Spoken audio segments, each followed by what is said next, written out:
Hello everyone! Ayun guys, welcome to my channels. Ngayon is nandito po ako ngayon isa sa mga project namin dito sa San Jose del Monte. Ayan guys, sa Blue Homes Catmon. Pasok po tayo sa loob para at least makita natin interior design at ilan po yung room nila dito sa Blue Homes Catmon. Okay guys, tara, pasok tayo. Okay guys, ngayon is nandito po tayo sa loob ng Blue Homes Catmon. Ayan, sa San Jose del Monte, Bulacan. Ito po yung ating model unit guys. Ang kaganda sa model unit natin guys, mayroon po tayo hanging plan. Ito unit namin na may hanging plan. Okay guys. Then, ang kagandahan, napakalaki po ng ating parking area, yung pinaka-garage mo. Okay. Then, dito si Blue Homes guys, is lot area nito is 72 square meter. Then, floor area is 70.45 square meter. Okay guys, 3 bedrooms and 2 toilet and bath. Okay guys, tara pasok tayo sa loob para at least makita natin yung interior design na ginawa ni Blue Homes. Okay guys, ayan, pagpasok mo, ayan, makikita mo naman yung door na ginamit nila, napakaganda. Okay, dito, ayan, dito na po yung ating living area. Napakagandang living area. Okay guys, then kayo na po bahala mag-design kung anong sufang ilalagay nyo dito. Then sa side dito, ayan guys, ang nakagandahan kasi may space pa tayo dito na pwede mong lagyan, mga picture or anything na gusto mong ilagay.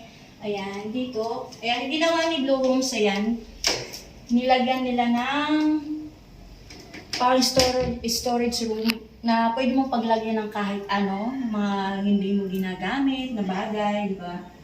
And dito sa side na to yung dining area. Okay guys, napakagandang dining area. Dito naman guys, may access door to garage. Papunta sa likod ng unit mo. Ang kagandahan dito guys, may space ka pa dito. Yan. Dito mo ilalagay yung laundry area mo. Ayan, may naka-ready na po dito. Kakabitan mo na lang po ng dito. Yan. Depende po sa'yo kung papalagyan mo siya ng buko. Diba? Napakaganda at napakalaki pa ng space mo dito sa likod ng unit mo. So ngayon is dito naman yung ating kitchen area guys with zinc. Ayan guys, so kasama na po ito sa turnover ng unit kasi dito si Blue Homes po is complete finish turnover po tayo. Then may cabinet na din po, di ba guys? Wala ka nang ipapaayos. So gagawin mo na lang, lilipatan mo na lang, lalagyan mo na lang ng mga furniture yung unit mo. Okay, so pasok tayo dito muna sa CR, dito sa first floor. Ayan, ayan yung napakagandang CR natin. Complete finish turnover po yan. May tiles na, may bowl, may lababo na po yan. Napakagandang bowl at lababo. Then, okay guys, tara pasok po tayo dito sa first room, dito sa baba. Ayan guys. Dito, pwede mong gawin master bedroom, depende po sa'yo. Kasi dito sa Blue Homes guys, meron po tayo dito 3 bedrooms, tulad na sinabi ko po kanina, isa dito sa baba at dalawa po sa second floor. Okay guys, tara puntahan natin yung second floor. So ipapakita ko muna dito sa side na to yung ating magiging cabinet area. Then mayroon tayo dito window, napakalaking window. Mayroon tayo sliding screen.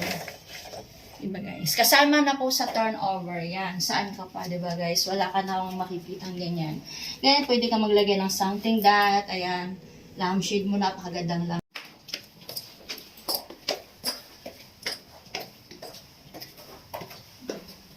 Okay guys, so nandito tayo ngayon sa second floor para at least matur ko kayo dito sa mga room natin dito sa second floor. Okay guys, tara. So, unahin muna natin yung CR natin dito sa second floor. Ayan guys. Sa turnover ng CR natin is ganito na po siya. May tiles, may bowl, syempre may lababo. Okay. Ayan. Napakagandang CR natin dito sa second floor. Then, pasok tayo dito sa room 2 sa second floor. Okay guys. Ayan.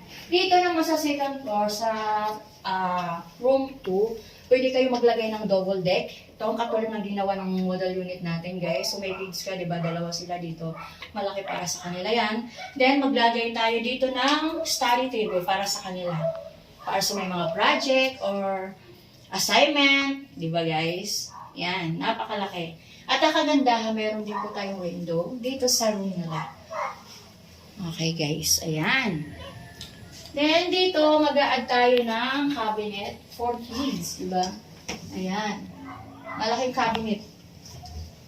Okay, tara guys, pasok tayo sa room 3. Ito yung pinaka-master bedroom natin dito sa Blue Homes na makikita nyo na napakaganda ng design na ginawa nila. Ayan.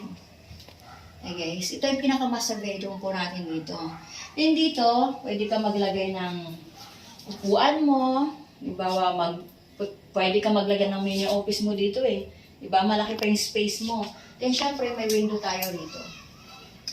3. Then, dito sa side na to, magiging cabinet area mo. Okay, guys. Ayan. Okay. I-tour ko na kayo dito sa loob ng model unit natin, guys. So, yan. Kontakin nyo lang ako ASAP. Nandito naman po yung number ko sa screen. So, ang kagandahan dito, guys, bank financing po tayo.